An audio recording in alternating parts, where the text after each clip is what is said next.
There are a few Iowa ingredients that people get really fired up about, and one of them is bacon. We've got festivals, t-shirts, bumper stickers, blogs, you name it, we've got it, and it's dedicated to bacon. Whether you fry it, grill it, bake it, or candy it, bacon has definitely skyrocketed from its supporting actor role as a side dish at breakfast to superstar status in sandwiches, salads, desserts, and even cocktails. I'm Charity Nebbe. On this episode of Iowa Ingredient, we'll meet an Iowa bacon producer who appreciates the high quality and flavors that bacon lovers demand. Then, Chef Walter Jahncke from the Northside Cafe in Winterset embraces bacon's flexibility when he cooks with us in our studio kitchen. All that and more coming up next on Iowa Ingredient.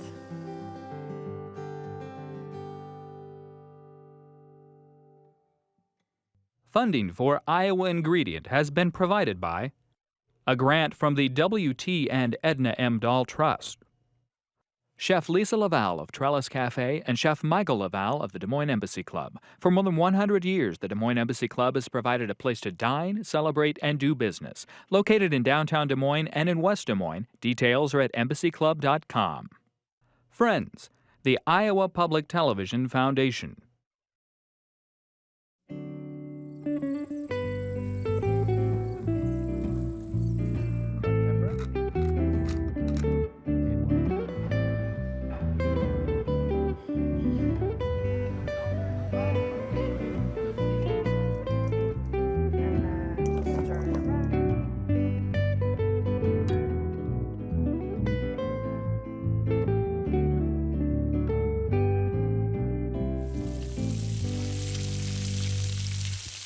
Bacon is a kind of smoked, cured pork, and it's been around for centuries. But in the last several years in the United States, bacon sales have ballooned. These days, the average American consumes 18 pounds of bacon every year. So why all the fuss? Maybe it's the aroma, or the texture, or the taste, or maybe it's the decadence. That no attitude that surrounded bacon for so long because of the high fat content. Maybe that makes us all want to break the rules and indulge. But whatever the reason, right now, bacon is king.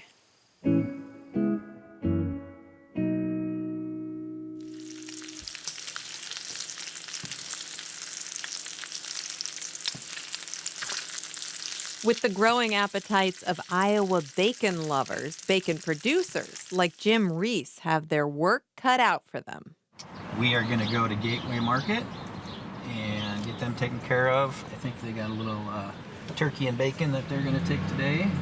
So usually Mondays and Tuesdays are bacon delivery. I mean, our thing on that is they're fresh. It's pretty good stuff. Jim owns and operates the Des Moines Bacon and Meat Company. Go to the Des Moines Farmers Market or Central Iowa area grocery stores and you'll find his bacon and meats on the shelves. Most of our stores, especially like Gateway, we come every week. I usually just give them a call Monday morning, see what they need, and we're pretty flexible, so whatever they need, we come by and take care of them. Iowans take their bacon seriously, and Jim is no exception. In fact, the story of how he founded his company begins with the fact that he felt like something was missing in the bacon market. Well, it kind of all started that I got tired of buying bad bacon, basically, and I like using smoker and whatnot, so I figured I'd give it a shot. So I just started messing around with some different cures and different kinds of pork belly, some higher-end pork belly. And I wanted to sell it into the farmer's market. You have to do it through a state or federal inspected plant. I couldn't really do that out of my backyard and sell it to the farmer's market. So kind of went around, talked to a few different lockers. Most of them thought I was a little crazy, that I just wanted to make bacon. But I met Ralph and Janice up at State Center. They said, we'll give it a shot. They kind of helped me develop the plan for the state to get everything approved through labels and whatnot, and we started making it and selling it at the farmer's market, and they've been great. they help me do whatever we need to do.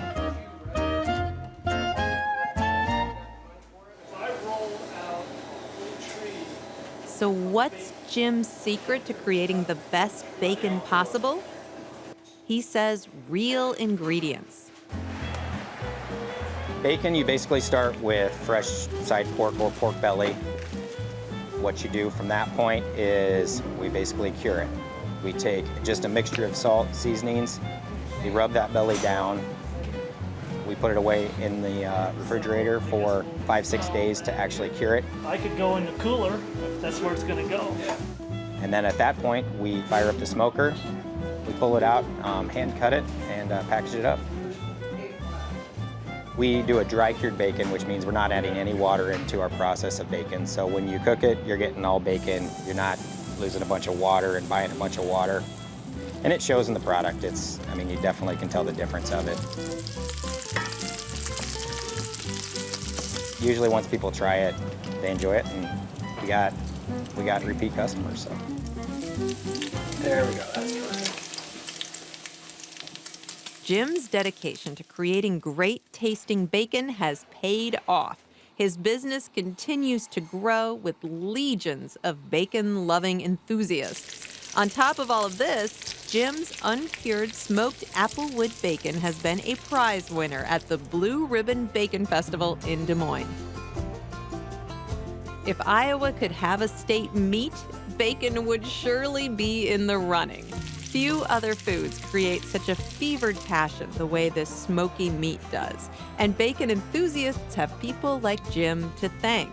Someone who produces a product reaching for the highest potential. A food absolutely worth celebrating.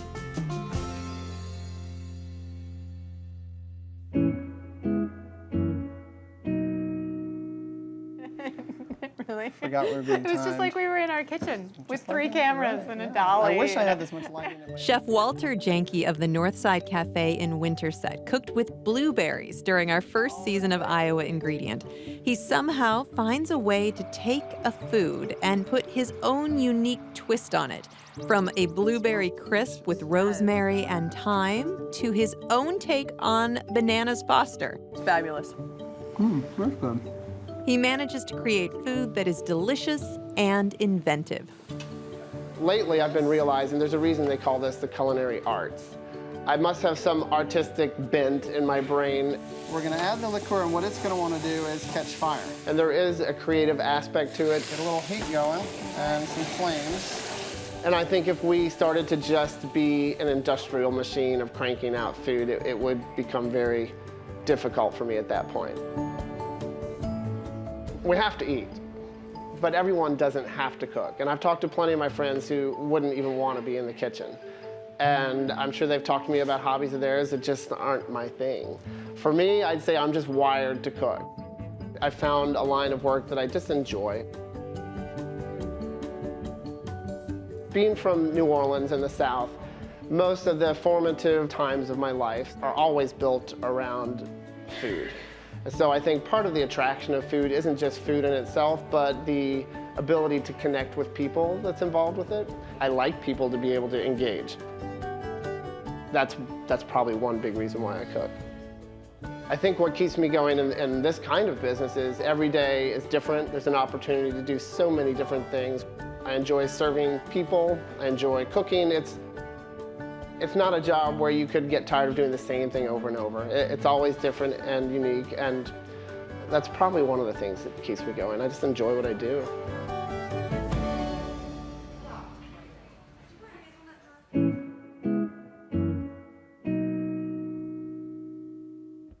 And now we are here in the kitchen with Chef Walter. Welcome back to the show. Thank you, Charity. And everything's better with bacon, right? Everything is better with bacon. When I was considering a nice dish to try with bacon, it's hard. You don't get a steak. You don't get a bacon slab that you just cut into with a fork and knife. But that's hard. I'm hard-pressed to think of something that's not better with bacon. All right, so what are we going to make? We're going to do a potato salad. And potatoes and bacon are definitely a classic. At the Northside Cafe, we sell tons. We've done all sorts of fancy soups, but you want to know what everybody wants? Bacon and potato. So we're going to start off with a a bacon and potato salad. All right, and this is a little unusual because this is frozen. Yeah, this is, what's wrong with that?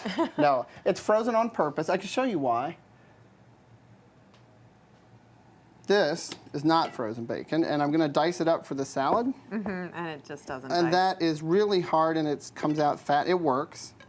So what we're gonna do is pull this bacon, which is frozen. And now, if I want it nice and small for my, I can just cut right through that real fast. It doesn't move around on me. Nice. And you might say to yourself, well, I could do that after it's cooked, because then it does crumble. And so this is a great dish if you're doing something with baked potatoes or bacon for breakfast and you just want to start stockpiling your ingredients. You could assemble this with your leftovers, and then you won't need to freeze the bacon and chop it. But this is definitely a time lifesaver saver, if you're going to deal with just making crumbled bacon for this. The other reason I like to do it this way is just because if you have whole slices in there, you can crumble it later. But cooking the slices requires that you kind of watch them and turn them, and this will just sizzle and cook and get crunchy while we do other things.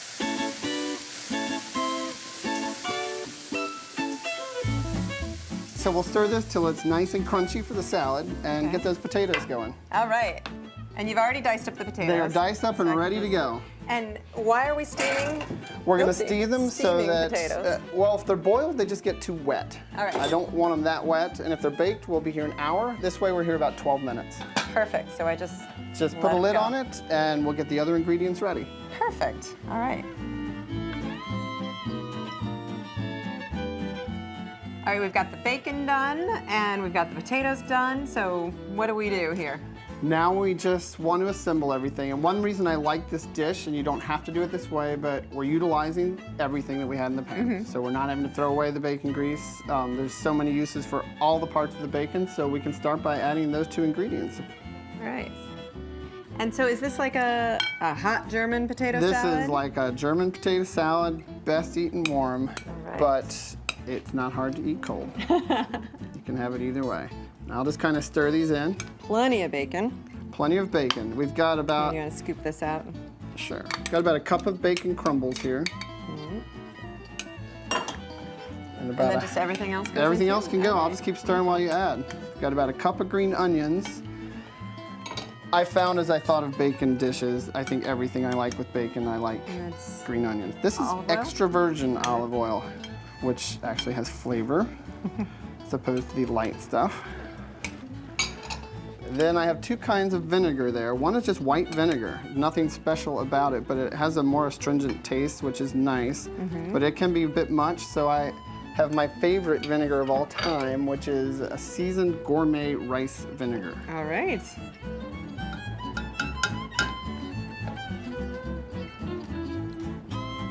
And then just a little bit of salt and pepper. All right, and do you want to just all of this? It can go in. I measured it perfect, so we can't mess this one up. All right.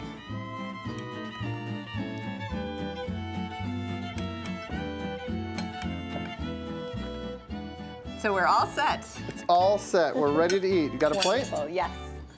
And best served warm, right? Best served warm. If you have leftovers, they'll be good cold the next day. But I like it best fresh and hot.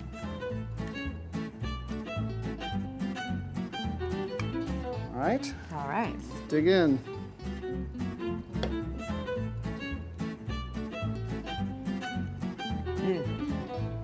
Delicious. That is great. Thank you so much. You're welcome. All right, we are going to do some more cooking with bacon. More cooking with What are we bacon. going to make next? Well, these are called Gujjar, and it's one of my favorite things, and it's a great example of how bacon can liven up what is, in cooking, a fairly common technique. This is a pastry that's typically used for like cream puffs. Okay. But the Gujjar comes in when you start to add cheese. And now, once again, bacon is going to come in and put a twist on something that there's no name for a bacon Gujjar. But we're going to add... There is now. There is now. We're going to... So the first thing we're going to do is get some butter and milk and water and because we have that bacon fat, we're gonna add a little bit of the grease to help flavor the finished product. So we're gonna add all these to the pot and bring them to a boil. All right.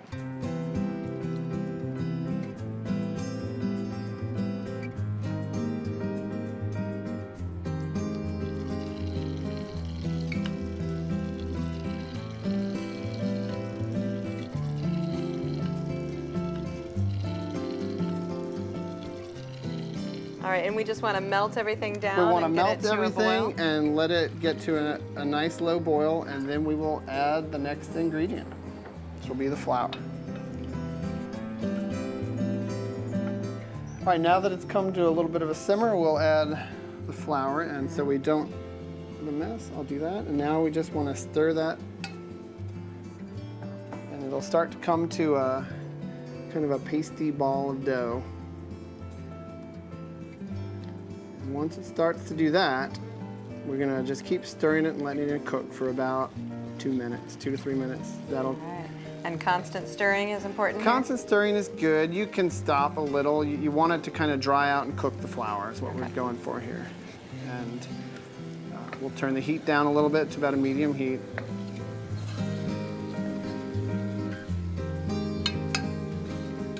All right, it's been 2 minutes. So now, and we're gonna transfer this. We could mix all of this up in the pan. We could do it all in the pot. We're gonna move it here. You just want things to cool down enough that we'll add eggs next, and we don't want scrambled eggs in here. We just want the eggs to get incorporated into our dough. All right, so that has to cool a little bit It'll so cool it a doesn't little cook bit. the eggs.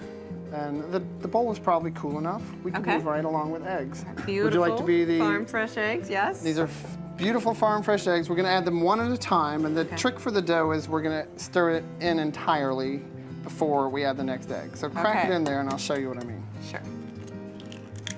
All right, so now as we stir, you see how this kind of coats the dough and makes it slimy. And it makes it hard to stir together. So we're just gonna vigorously stir until all of that egg particle, and we're back to our original dough. It's just gonna get a little glassier each time. All right.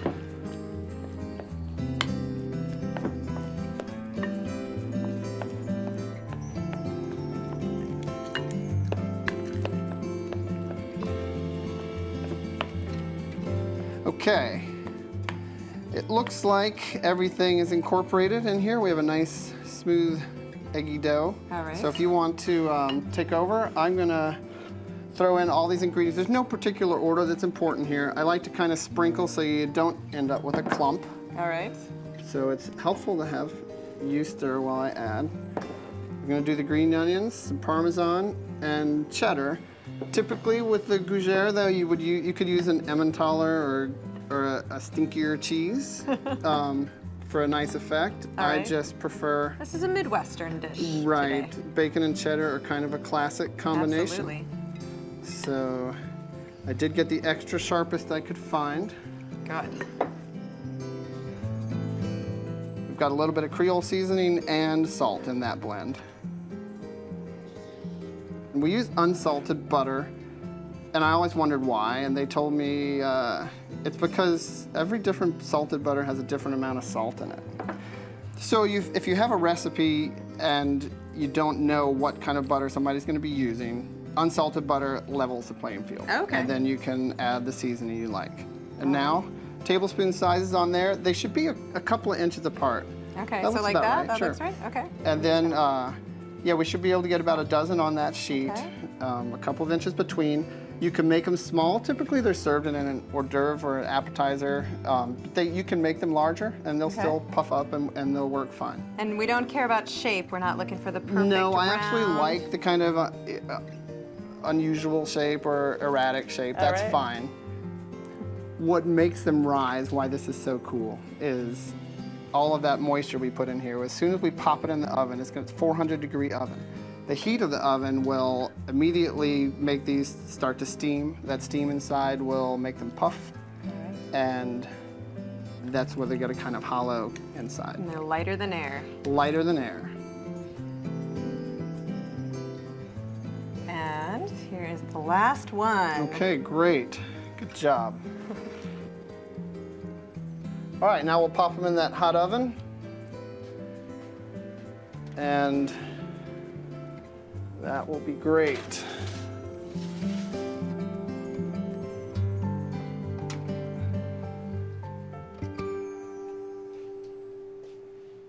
Oh, they smell delicious. They do, and they look amazing. All right, fresh out of the oven. They're, as I mentioned, they're really good hot, but you can munch them cold too. Nice.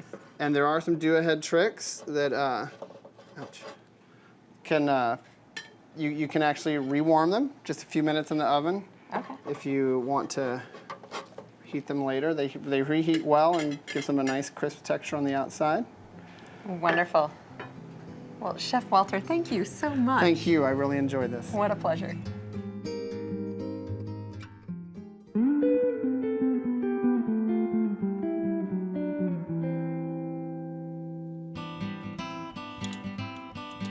In a given calendar year, if you tried hard enough, you could probably fill every weekend with an event, a festival, or a gathering that celebrates an Iowa community in some way or another. Whether it's a town with a population of 100 or 100,000, these gatherings are a fantastic and fun way to celebrate living in Iowa with friends and family. And of course, with any gathering of 2 or more people, food ends up being an important part. From a festival dedicated to ice cream to a day celebrating bacon, there is no shortage of food events in Iowa. Not that there's any scientific correlation, but it seems like if there's a food out there, then there's a good chance a festival dedicated to it will spring up.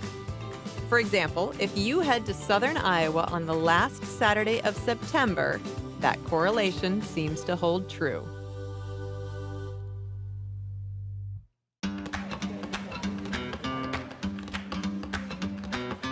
Welcome to Centerville's Pancake Day, a town event filled with festivities, a parade, musical entertainment, and of course, pancakes.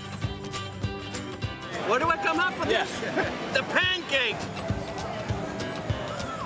And there you go. Looking good. That's good. Keep that level. You don't want to go. My wife and I both grew up in Centerville. We live in West Des Moines now. As children, we both came to Pancake Day every year, enjoyed it, and had a blast.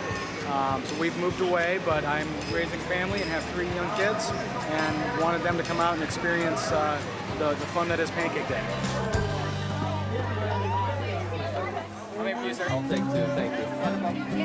Well, Pancake Day was a celebration that was started in 1949, and it was a way for our merchants to thank their customers by providing free pancakes under a big tent, and it's gone on every year since then.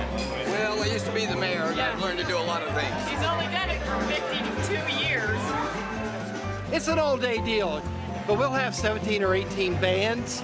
We'll have the kiddie tractor pull. We have 17 vendors on the courtyard grounds. Then tonight we'll have the coronation of Miss Pancake Day.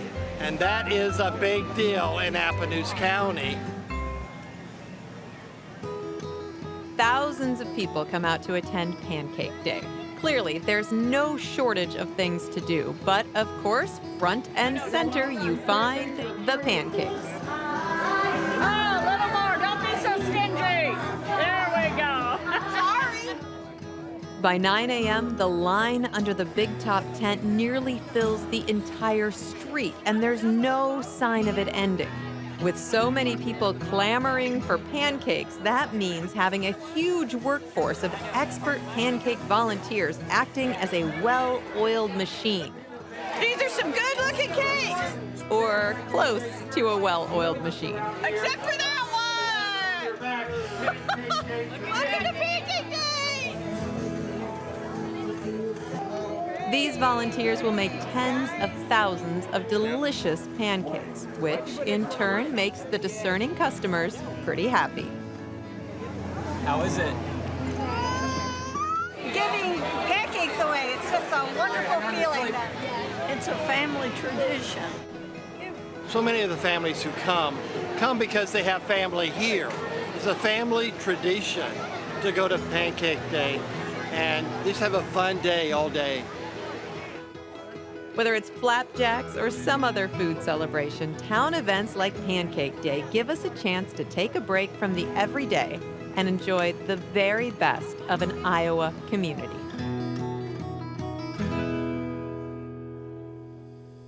That's it for this episode. Thank you for traveling through Iowa's food landscape with us. I'm Charity Nebbe. See you next time for another tasty episode of Iowa Ingredient.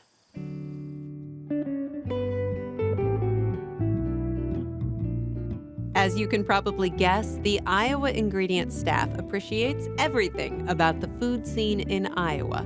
And in 2016 and early 2017, we visited the restaurants, farms, and other locations showcased on this program. But circumstances can change, so we encourage you to check ahead if you're planning a visit of your own. We hope you get the chance to get out there and enjoy Iowa's fabulous food experiences for yourself.